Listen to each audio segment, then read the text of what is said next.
आज की जो वीडियो होने वाली है बहुत ज़्यादा खास होने वाली है, क्योंकि आज हम और अलग जो टर्मिनोलॉजी जानने वाले हैं, जो हम जो है आगे भविष्य में यूज करने वाले हैं। या फिर एक प्रॉपर डेफिनेशन है, प्रॉपर जो है जेईई लेवल एग्जाम में या ए लेवल एग्जाम में कभी कभी इसमें एक नंबर का क्वेश्चन बहुत बार पूछे गए हैं कि ये हमारे लीनियर सोर्सेज क्या होते हैं। या तो लीनियर सोर्सेज पूछ लिए गए हैं या फिर ये पूछ लिया गया है कि लीनियर सोर्सेज पर बेस्ड हमारा एक क्वेश्चन दे दिया कि बताओ कि इसमें से ये लीनियर है, नॉन लीनियर, या फिर ग्राफ दे दिया और कहा कि बताओ ये जो है सर्किट किस टाइप का जो हमारा ग्राफ है। ठीक है, उसके बारे में हम जानेंगे कि लीनियर सोर्सेज क्या होते हैं, नॉन लीनियर सोर्सेज क्या होते हैं, यूनिलेटरल सोर्सेज क्या होते हैं, बायलेटरल सोर्सेज क्या होते हैं, एक्टिव सोर्स और पैसिव सोर्सेज के बारे में बहुत बार क्वेश्चन आता है कि ये हमारा एक्टिव सोर्स रहेगा या पैसिव सोर्स रहेगा। कभी कभी क्या होता है कि ग्राफ दिया होगा, उस ग्राफ में वो आधा ग्राफ आपको एक्टिव का दिखेगा, आधा ग्राफ आपको पैसिव का दिखेगा। तो ऐसे में डाउट बहुत ज्यादा आता है कि एक्टिव सोर्स कंसीडर किया जाए या इसको पैसिव सोर्स कंसीडर किया जाए। ठीक है, इसके अलावा बात करते हैं आइडियल सोर्सेज क्या होता है, प्रैक्टिकल सोर्सेज, हमारे दोनों में डिफरेंस क्या क्या होता है। फिर हम जानेंगे जो हमारे अगर हमारे दो या दो से ज्यादा हमारे जो सोर्सेज हैं वो हमने सीरीज या पैरेलल में लगा दिए तो फिर हमारा उसका क्या इम्पैक्ट पड़ेगा। ठीक है, इसके बाद हम जानेंगे कि जो हमारे डिपेंडेंट सोर्सेज होते हैं वो किस किस टाइप के हो सकते हैं, या जो उसका अलग अलग नाम से बुलाया जाता है वो किस किस नाम से बुलाया जाता है। ठीक है, ज्यादा टाइम ना वेस्ट करते हैं, हम स्टार्ट करते हैं लीनियर और नॉन लीनियर सोर्सेज से।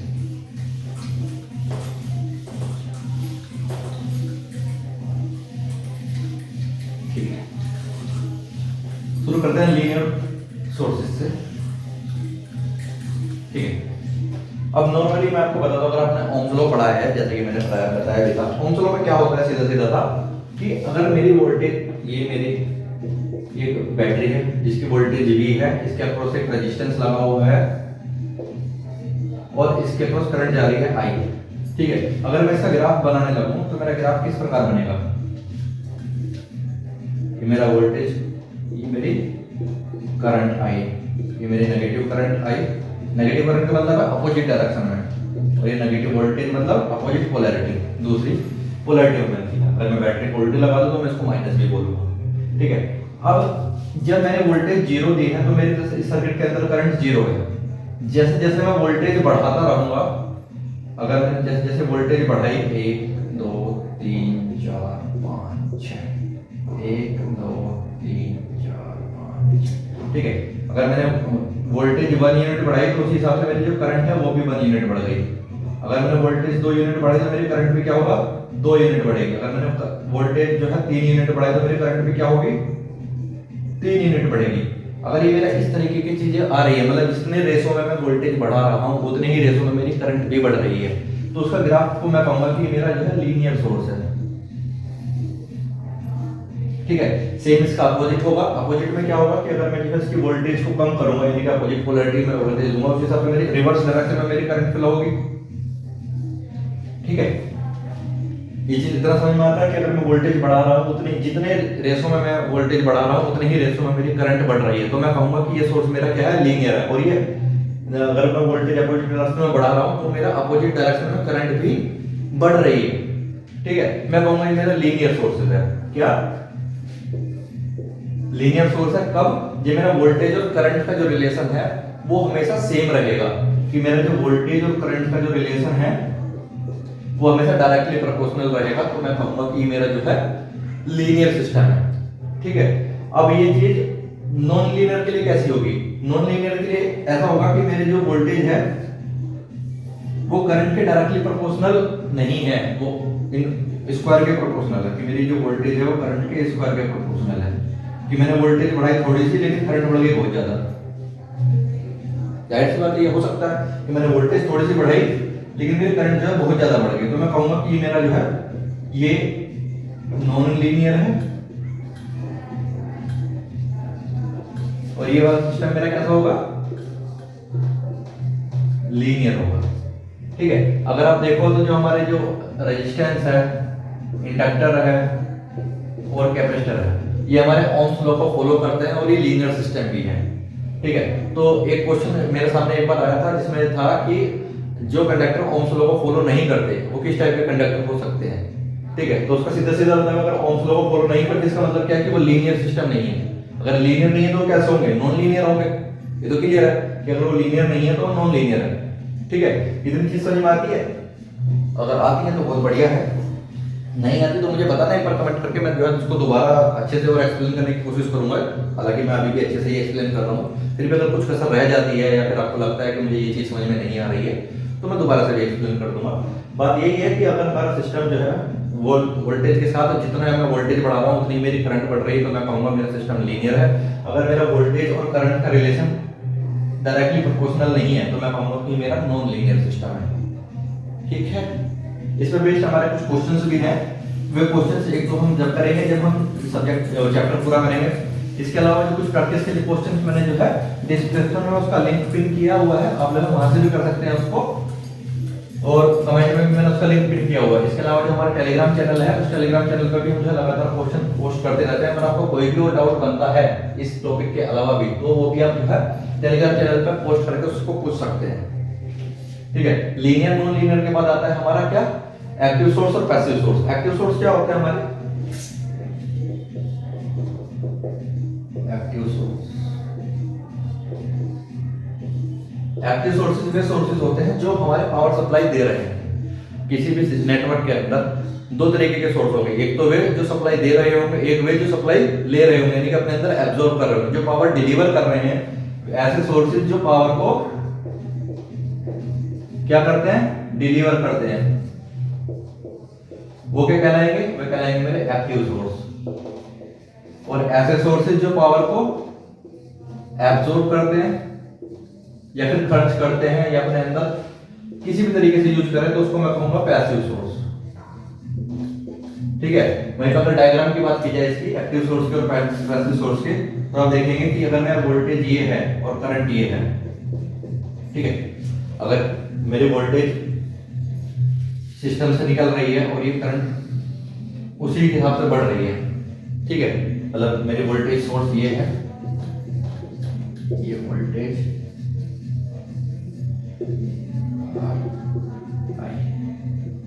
ठीक है, जैसे जैसे वोल्टेज मेरी बढ़ती रहेगी वैसे वैसे मेरा करंट बढ़ता रहेगा, तो मुझे पता है कि ये जो है लीनियर सोर्स है। ठीक है, लेकिन इसमें से कौन सा सोर्स एक्टिव है कौन सा सोर्स पैसिव है, अगर देखा जाए तो मेरा जो वोल्टेज सोर्स है ये एक्टिव है क्योंकि सप्लाई दे रहा है, ये एक्टिव हो गया, और ये जो रेजिस्टेंस है ये क्या हो गया, ये हो गया मेरा पैसिव सोर्स। क्यों, क्योंकि ये पावर को एब्जॉर्ब कर रहा है। ठीक है, अगर ग्राफ की बात की जाए तो जो मेरे पैसिव सोर्स होते हैं वो मेरे इस रेंज में आएंगे, क्योंकि इस वाले रेंज में जब मेरी वोल्टेज पॉजिटिव है तो मेरी करंट भी पॉजिटिव है, यानी कि मेरी सप्लाई में वोल्टेज मेरी चार्ज मतलब ज्यादा है तो मेरी जो है करंट भी उससे निकल रही, मतलब करंट को वो अपने अंदर ले रहा है। तो यहाँ पे मैं कहूंगा कि ये वाला हिस्सा जो है इस वाले रेंज में अगर कोई ग्राफ लाई कर रहा है तो वो मेरा कैसा होगा, पैसिव। इस वाले रेंज में अगर कोई मेरा ग्राफ लाई कर रहा है तो वो भी मेरा पैसिव। वहीं पर अगर मैं वोल्टेज में अपोजिट कर दूं और करंट उसके बावजूद मेरी जो है सेम डायरेक्शन में जा रही है तो मैं कहूंगा कि मेरा क्या है, एक्टिव सोर्स। ये भी एक्टिव। ठीक है, अब डाउट तब आता है कि मेरे पास एक ग्राफ है ये, अब इसको बताओ कि ये एक्टिव सोर्स है या पैसिव सोर्स है। ठीक है, ऐसे में अगर हमारा जो सोर्स है वो थोड़ा भी अगर कभी भी पावर सप्लाई कर रहा है, पूरा पार्ट इसका पावर सप्लाई नहीं कर रहा, सिर्फ इसका आधा पार्ट सप्लाई कर रहा है, यानी कि इसका आधा पार्ट एक्टिव है और आधा पार्ट इसका पावर को एब्जॉर्ब कर रहा है, तो इसका आधा पार्ट पैसिव हो गया। ठीक है, तो अगर किसी सिस्टम का एक चौथाई पार्ट या थोड़ा सा भी पार्ट अगर जो है पावर को सप्लाई कर रहा है तो वो हमेशा क्या कहलाया जाएगा, एक्टिव सोर्स कहलाया जाएगा। इसका मतलब ये है कि वो पावर को सप्लाई कर सकता है। जैसे बैटरी है, बैटरी अभी एक्टिव सोर्स है क्योंकि ये पावर को सप्लाई कर रही है। वहीं पर अगर मैं बैटरी को चार्ज करने लगूं तो ये तो पावर की सप्लाई को लेगी ना उस टाइम पे। अगर मैं इसको बैटरी को चार्ज करने लगूं तो उस टाइम पे तो वो करंट को वापस लेगी। अगर करंट को वापस लेगी इसका मतलब ये थोड़ी ना कि अब मेरी बैटरी पैसिव सोर्स में आ गई, नहीं, अभी वो करंट को ले रही है, यानी कि उसका कुछ टाइम वो जो है करंट को ले रही है, कुछ टाइम वो पैसिव सर्किट की तरह बिहेव कर रही है, उससे पहले वो एक्टिव सोर्स की तरह बिहेव कर रही थी। ठीक है, तो अगर मेरे सिस्टम का या कोई भी सोर्स मेरा अगर एक्टिव और पैसिव दोनों की तरह बिहेव कर रहा है तो वो हमेशा मैं उसको एक्टिव सोर्स में कंसीडर करूंगा। क्यों, क्योंकि मतलब वो अभी पैसिव सोर्स की तरह बिहेव कर रहा है, कर सकता है, लेकिन है वो एक्चुअल में कितना क्या, एक्टिव सोर्स ही। ठीक है, यहां से हमारी एक चीज क्लियर हो जाती है कि हमारे एक्टिव सोर्स और पैसिव सोर्स में क्या डिफरेंस होता है। ठीक है। एक तो ग्राफ से हम पता लगा सकते हैं कि अगर मेरा जो सेकंड क्वाड्रेंट और फोर्थ क्वाड्रेंट में अगर मेरा ग्राफ लाई कर रहा है वोल्टेज और करंट के ग्राफ में, तो मैं कहूंगा कि वो मेरा एक्टिव सोर्स है, वोल्टेज और करंट के उसमें ग्राफ में। ठीक है। इसके अलावा और मैं किस चीज से बता सकता हूँ, और ये इस चीज को देख के बता सकता हूँ कि मेरा वो बैटरी को चार्ज कर रहा है या नहीं कर रहा है, या फिर मेरी पावर जो है एब्जॉर्ब हो रही है नहीं हो रही। ठीक है। जैसे कि रेजिस्टेंस है, उसमें से हमेशा सप्लाई जाती ही है, इसमें सप्लाई जा रही है, वो एब्जॉर्ब भी करता है। कभी ऐसा देखा थोड़ा है कि रेजिस्टेंस हमको करंट मिल रही है, ऐसा थोड़ी ना, रेजिस्टेंस तो अपने अंदर एब्जॉर्ब कर रही है। इसके अलावा जो नेक्स्ट टॉपिक हम यहाँ पर डिस्कस करने वाले वो है हमारा यूनिलेटरल और बाइलेटरल सिस्टम।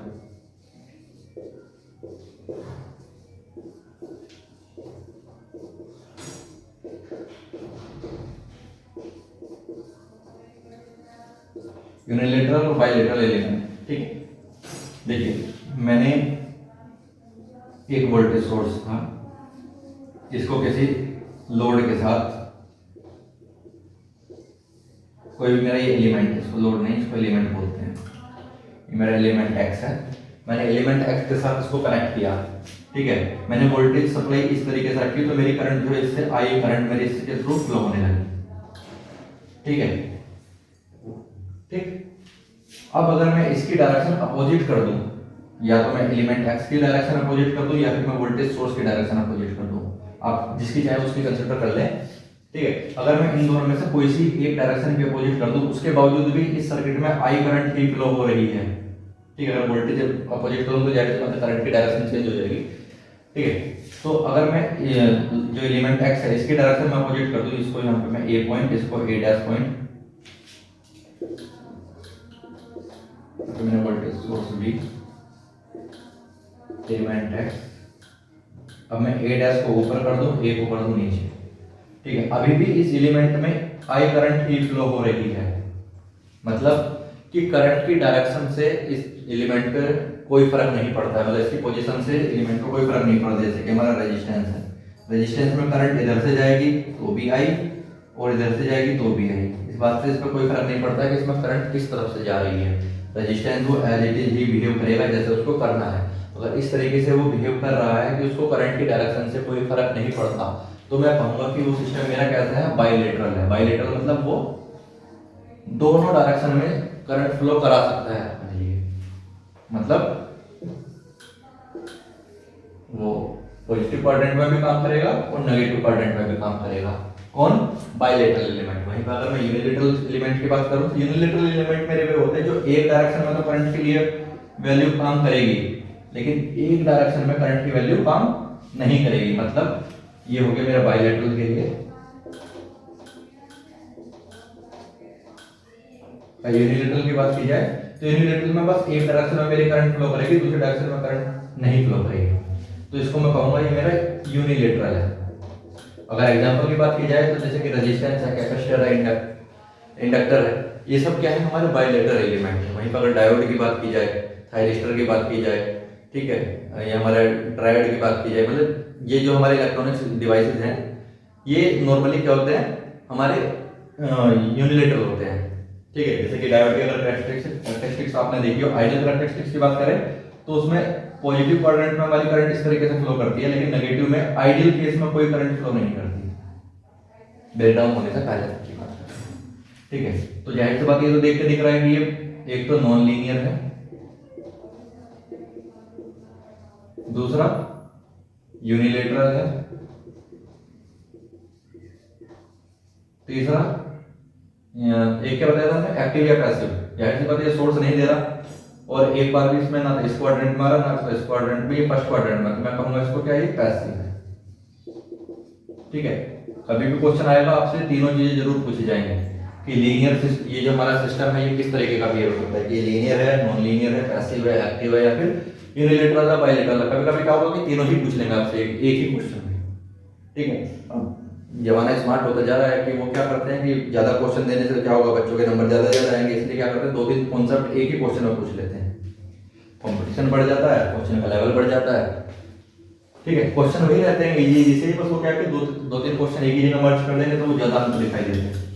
ठीक है। इसके अलावा बात करें अगर यूनिलेटरल हो गया, बाइलेटरल हो गया, हमारा एक्टिव पैसिव हो गया, इसमें अगर आपको कोई भी डाउट बनता है तो आप उससे जो है बेझिझक जो है कमेंट करके पूछ सकते हैं, या फिर मेरा जो टेलीग्राम ग्रुप है जिसका लिंक मैंने जो है डिस्क्रिप्शन में भी डाला है और कमेंट में भी पिन किया हुआ है, आप उससे मुझे पूछ सकते हैं। अब बात करते हैं आइडियल सोर्स की और प्रैक्टिकल सोर्स की।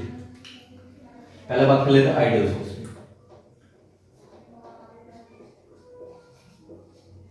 आइडियल वोल्टेज सोर्स, ठीक है। हमारा जो आइडियल वोल्टेज सोर्स होता है उसको हम मान के चलते हैं कि ये हमारा एक वोल्टेज सोर्स है। ये t बराबर 0 से लेकर t बराबर इन्फिनिटी तक कांस्टेंट वोल्टेज देगा हमेशा। कितनी वोल्टेज देगा? Voltage v। अगर मैं टाइम इसका कितना भी बढ़ा लूं, अगर ये वोल्टेज v देने के लिए बना हुआ है तो समय की शुरुआत से लेकर समय के अंत तक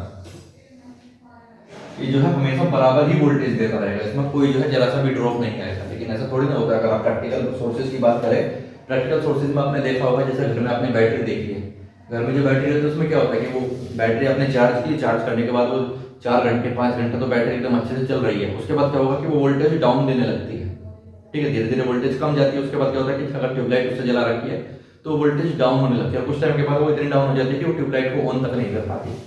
तो ये तो हो गया मेरा आइडियल सोर्स की कहानी, कि अगर वो V वोल्टेज देने के लिए बना है तो हमेशा V वोल्ट ही देगा। लेकिन प्रैक्टिकल सोर्स ऐसा नहीं है। प्रैक्टिकल सोर्स का अपना एक इंटरनल रेजिस्टेंस होता है और उसमें वोल्टेज ड्रॉप भी आता है। अगर मैं ये V वोल्टेज देने के लिए बना है तो ये हमेशा V वोल्टेज नहीं देगा। ये क्या देगा? ये कुछ टाइम तक V वोल्ट देगा, उसके बाद जो है डाउन होता रहेगा, है ना। तो ये हो गया हमारा प्रैक्टिकल सोर्स।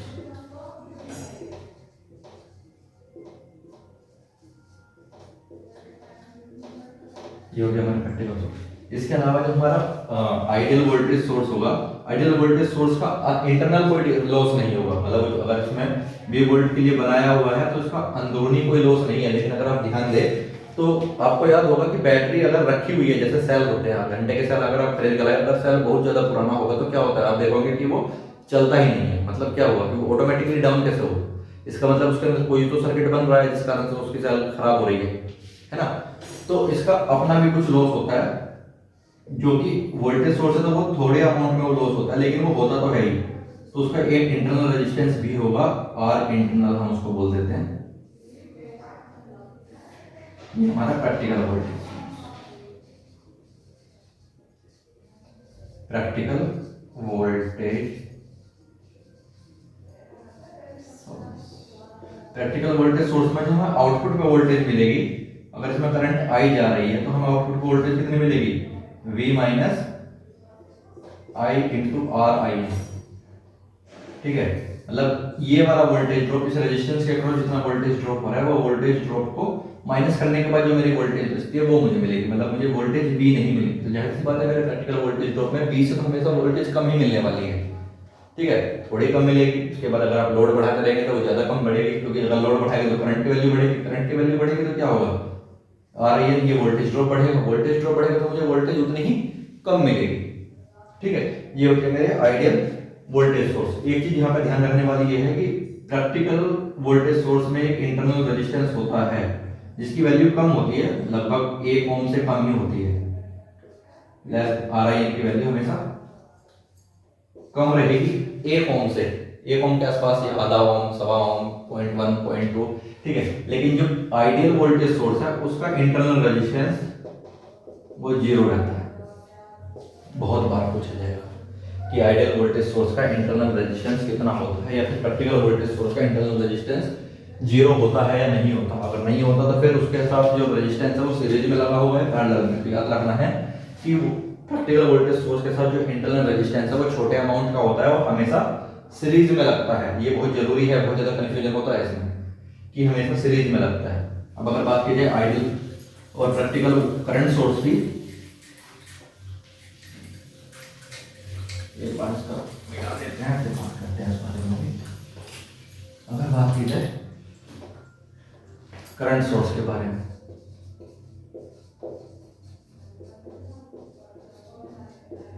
करंट सोर्स में क्या होगा कि हम उसको करंट सोर्स को दिखाते हैं इस तरीके से। यहाँ पे एरो का निशान हमको बताता है कि करंट इसमें किस तरफ से निकल रही है, ठीक है। तो वही नॉर्मल बात की अगर प्रैक्टिकल आइडियल को कंपेयर करेंगे। ये मेरा टाइम टी है,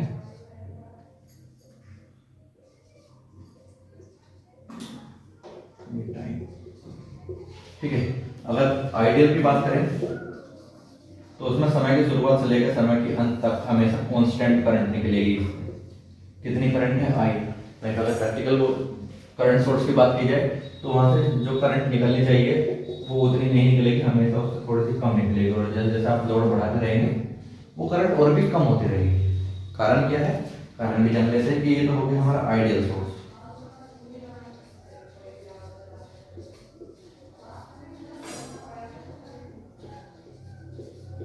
ठीक है। अगर प्रैक्टिकल की बात की जाए तो प्रैक्टिकल में एक इंटरनल रेजिस्टेंस होता है हमेशा, और वो हमेशा करंट सोर्स के पैरेलल में होता है, RSH। ठीक है। अब इसको कैपिटल आर लिखा, जो करंट सोर्स वोल्टेज सोर्स हमने लगाया था उसमें हमने छोटा स्मॉल आर लिखा था। कारण क्या है कि इसमें कैपिटल आर इसलिए लिखा है कि इसमें जो शंट में इसके साथ रेजिस्टेंस है वो हमेशा एक बड़ी वैल्यू का रहेगा। बड़ी वैल्यू का क्यों रहेगा? क्योंकि देखिए करंट सोर्स के साथ जो रेजिस्टेंस होता है वो एक तो पैरेलल में होता है और वो काफी बड़ी वैल्यू का होता है। बड़ी वैल्यू का होने का कारण ये है कि अगर हम इसमें जितना लोड रेजिस्टेंस हम कम लगाएंगे, कम वैल्यू का लगाएंगे, उतनी मैक्सिमम करंट जो है इसके थ्रू जाएगी। लेकिन इसके थ्रू तो जब भी कुछ ना कुछ करंट तो जाएगी। तो हमारी जो इधर से करंट जा रही है वो ये वाली करंट इधर से आई, उसमें से I1 इधर निकल गई, तो इधर कितनी बची? I minus I1। यहाँ पे क्या था? मुझे आउटपुट में पूरी करंट कितनी मिल रही थी? I, क्योंकि यहाँ पे कोई ड्रॉप नहीं था। तो मैं कह सकता हूँ कि जो आइडियल करंट सोर्स है उसका जो इंटरनल रेजिस्टेंस होता है वो इनफाइनाइट होता है। ये ओपन सर्किट रहेगा। ओपन सर्किट होगा तो मतलब क्या होगा कि ये इसका रेजिस्टेंस इनफाइनाइट है। तो आइडियल करंट सोर्स का इंटरनल रेजिस्टेंस कितना हो गया? इनफाइनाइट हो गया। ओपन सर्किट मतलब इनफाइनाइट, RSH। ठीक है। और ये नॉर्मली कितना होता है? बहुत ज्यादा हाई होता है, मेगा ओम में होता है। ठीक है। ये अदरवाइज प्रैक्टिकल जो हमारा करंट सोर्स है उसका इंटरनल रेजिस्टेंस कितना होगा?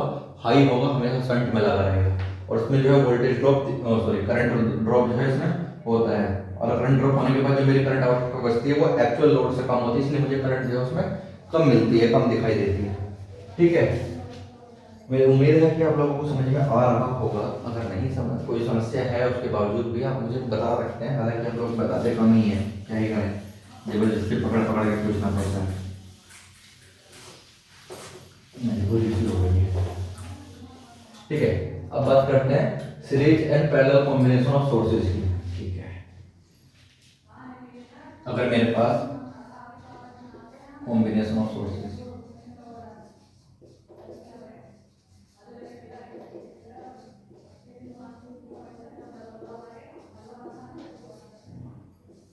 कॉम्बिनेशन ऑफ सोर्सेज में क्या कहता है? मेरे पास एक वोल्टेज सोर्स है V1, दूसरा वोल्टेज सोर्स है V2, तीसरा वोल्टेज सोर्स है V3, और ये मैंने जो है सीरीज में लगाए हुए हैं। जाहिर सी बात है, दिख ही रहा है कि ये पॉजिटिव, ये negative, positive negative, positive negative, ये मेरे सीरीज में लगे हुए हैं। तो मेरा नेट जो वोल्टेज बनेगी वो बनेगी V1 plus V2 plus V3। ठीक है। अगर करंट सोर्स की बात की जाए कि मेरा एक करंट सोर्स है I1, उसके साथ मैंने पैरेलल में जोड़ा है दूसरा करंट सोर्स I2, इसके साथ मैंने तीसरा करंट सोर्स जोड़ा है I3। तो ये नेट जो बनेगा ये इसको मैं सम करके सिंगल लिख सकता हूं और वो लिखा जाएगा कि क्या? I1 plus I2 plus I3। ठीक है। सेम इसको उल्टा कर लेते हैं। यहाँ पे अगर मैं इसको वोल्टेज बैटरी को उल्टा लगा दूं, ठीक है, तो मेरा net current net voltage source क्या बनेगा? V1 plus V2 minus V3। अगर मैं इसमें से I2 को उल्टा करके लगा दूं तो I1 plus I3 minus I2 minus I2। ठीक है। ये मेरा इतना समझ में आता है कि मेरे पास अगर वोल्टेज सोर्स में सीरीज में लगा दूं, करंट सोर्स पैरेलल में लगा दूं तो मेरा क्या कॉम्बिनेशन बनेगा। ठीक है। अब बात आती है ये कि अगर मैं वोल्टेज सोर्स पैरेलल में लगा दूं तो क्या बनेगा। मेरे पास दो बैटरी हैं,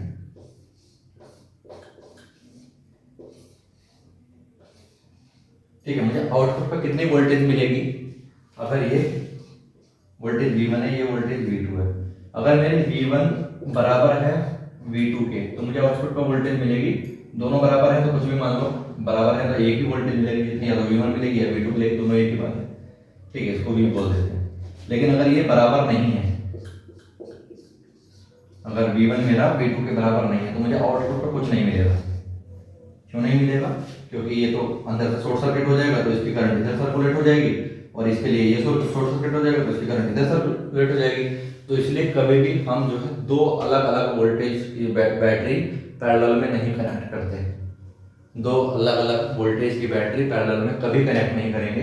क्यों? क्योंकि वो आपस में ही शॉर्ट सर्किट हो जाएगी, हम आउटपुट को कुछ मिलेगा नहीं, हो सकता है धमाका और मिल जाए। ठीक है, सेम कंडीशन आती है इसके लिए करंट सोर्स के लिए कि हम दो डिफरेंट वैल्यू की करंट सोर्स हमें कभी भी सीरीज में नहीं कनेक्ट कर सकते। क्यों? क्योंकि सीरीज में हमेशा एक ही करंट रह सकती है, एक ही करंट रह सकती है, तो दो करंट सोर्स कैसे रह सकती है? आप ये कहोगे कि आउटपुट में मुझे करंट कितनी मिल जाएगी, I1 प्लस I2 मिल सकती है क्या? नहीं। अगर दो करंट सोर्स आप एक साथ सीरीज में लगाते हैं तो आउटपुट पर आपको कुछ भी नहीं मिलेगा अगर ये दोनों अलग अलग वैल्यू की हैं। अगर ये दोनों एक ही वैल्यू की है तो फिर तो आपको करंट I एक ही मिलेगी, जो कोई सी भी होगा। अगर ये I है ये भी I है तो दोनों आउटपुट क्या मिलेगी? I ही मिलेगी। ठीक है, ये चीज आपको नोट भी करनी है, ध्यान भी रखना है। इस पर बहुत बार क्वेश्चन आते हैं और ज्यादातर क्वेश्चन जो है गलत हो जाते हैं। ये सिर्फ इसलिए क्योंकि ये क्वेश्चन देखने में आसान लगते हैं। ठीक है, इसमें दो केसेस और बचते हैं वो मैं बता देता हूँ, लेकिन आप इस चीज को नोट करके रखिएगा जरूर कि ये जो है किसी भी तरीके से आपको भूलना नहीं है, क्योंकि ये क्वेश्चन जो है बहुत ज्यादा इंपॉर्टेंट है। बहुत बार क्वेश्चन पूछे गए हैं और ये मान लीजिए फ्री के नंबर मिल रहे हैं इस चीज से आपको। ठीक है, अब बात करते हैं ये कि अगर मेरे पास वोल्टेज सोर्स है एक और उसके साथ में करंट सोर्स लगा दो पैरेलल में, तो मेरे आउटपुट का मुझे क्या मिलेगा? ये वोल्टेज सोर्स जिसकी वोल्टेज V है, ये करंट सोर्स जिसकी करंट I है, तो मुझे ये इक्विवेलेंट बनेगा किसके? ये इक्विवेलेंट बनेगा एक वोल्टेज सोर्स जिसकी वोल्टेज V हो। वहीं पे अगर मैं करंट सोर्स और वोल्टेज सोर्स को सीरीज में लगा दूं, इसकी वैल्यू है I, इसकी वोल्टेज है V, तो अभी ये किसके इक्विवेलेंट बनेगा? अभी इक्विवेलेंट बनेगा एक करंट सोर्स के, करंट सोर्स जिसकी वैल्यू है I। इस चीज को आपको ध्यान रखना है। और ये चीज कहां से निकल के आई? ये चीज निकल के वहीं से आती है जहां से हमारा जो है ये इंटरनल रेजिस्टेंस की हम बात कर रहे थे कि हमारे वोल्टेज सोर्स का इंटरनल रेजिस्टेंस जीरो है, तो फिर क्या होगा? ये तो शॉर्ट सर्किट हो गया, तो वोल्टेज का तो फर्क उस पैरेलल में वोल्टेज सेम रहती है। पैरेलल में अगर वोल्टेज सेम रहेगी तो क्या होगा? मुझे आउटपुट पर सेम मिलेगा। ठीक, और करंट हमारे जो इसके करंट के लिए शॉर्ट सर्किट की तरह बिहेव करेगा, तो करंट हमारी सारी की सारी इधर से जाएगी, करंट हमारी सारी की सारी इधर से सर्कुलेट हो जाएगी। और वोल्टेज के लिए इसका इंटरनल रेजिस्टेंस बहुत ज्यादा रहता है, तो ओपन सर्किट की तरह बिहेव करेगा, तो मेरी सारी की सारी वोल्टेज मुझे आउटपुट पर दिखाई देगी। इतना क्लियर है? वहीं पर अगर मैं इसकी बात करूं तो इसका इंटरनल रेजिस्टेंस जो है बहुत ज्यादा है, तो इसके लिए तो ये ओपन सर्किट हो गया। ओपन सर्किट हो गया तो फिर क्या है इसमें कुछ इसकी वजह से तो कुछ उसका योगदान रहेगा नहीं। तो ऐसा हो गया कि इसका रहना ना रहना एक ही बात हो गई।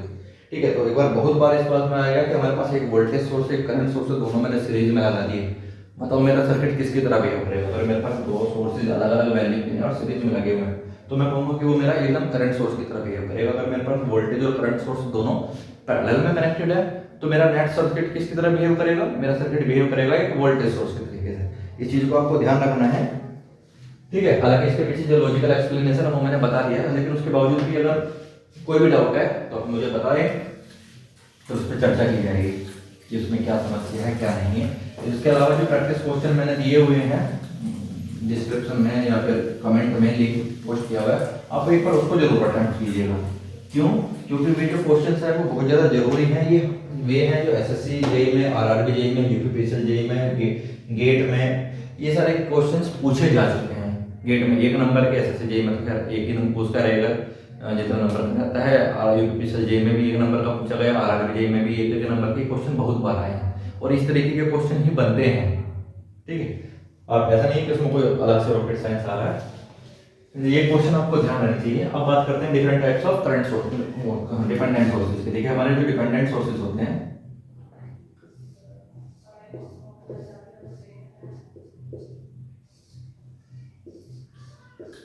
चार तरीके के डिपेंडेंट सोर्सेज हो सकते हैं।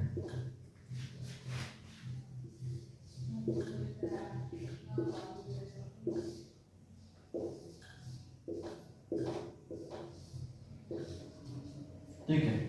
अब पहले की बात की जाए, अगर इस वोल्टेज सोर्स की वैल्यू, हालांकि डिपेंडेंट सोर्स है तो किस पे डिपेंडेंट है, अगर इसकी वैल्यू जो है किसी दूसरे के, मैंने कहा कि यहाँ पे मेरे एक सर्किट है जिसकी वोल्टेज है वीडी, वीडी वीएस बोलते हैं इसको, इसकी वोल्टेज है वीएस, ठीक है।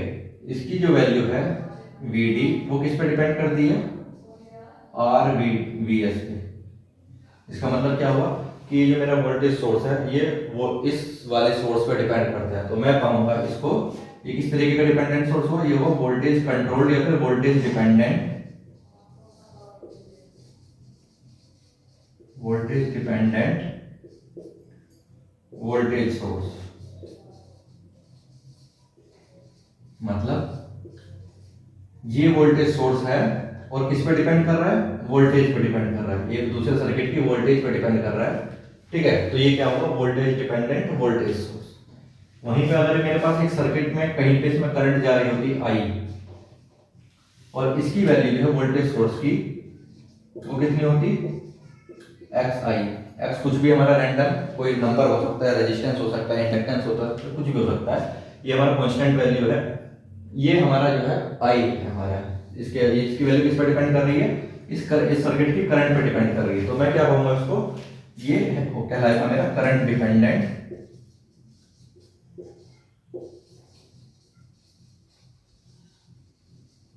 Current dependent voltage source. Voltage source क्यों, क्योंकि मुझे देख के सर्किट सिंबल देख के पता चल रहा है कि ये वोल्टेज सोर्स है, और ये डिपेंड किस पे कर रहा है, ये किस पे निर्भर है, ये निर्भर है करंट की वैल्यू पे। इस करंट की वैल्यू पे इसकी वैल्यू डिपेंड करती है, तो मैं कहूंगा कि करंट डिपेंडेंट वोल्टेज सोर्स है। सिमिलरली इसके लिए अगर मैं कहूं कि इसकी जो करंट की वैल्यू है आईडी, ये डिपेंड करती है ए आई पे, तो ये कहलाया जाएगा आई, छोटे वाला है ना, हाँ छोटे वाला है, ठीक है। ये कहलाया जाएगा क्या, करंट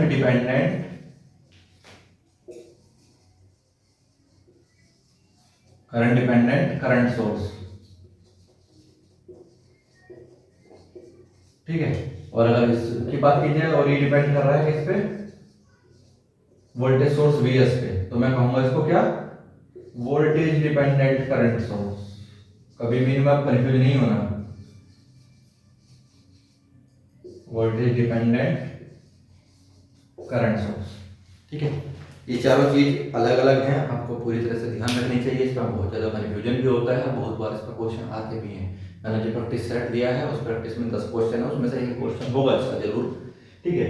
तो उसमें क्या होगा कि हमारा ये voltage dependent voltage source, current dependent voltage source, current dependent current source, voltage dependent current source, और कौन से में क्या डिफरेंस है, ये चीज़ आपको पता होनी चाहिए। अगर नहीं पता है तो मुझे बताइए कि क्यों नहीं पता है, ठीक है। इसमें क्या चीज़ आपको समझ में नहीं आ रही है, ये जितना भी अभी तक पता है उसमें से क्या क्या चीज़ है ऐसे जो मैं और अच्छे से बता सकता था, या फिर मैं तुमको इसमें से कुछ छोटी चीज़ बची है वो मुझे बताइए कि क्या चीज़ नहीं समझ में आ रही है, मैं उसको दोबारा से क्लियर करने की कोशिश करूंगा।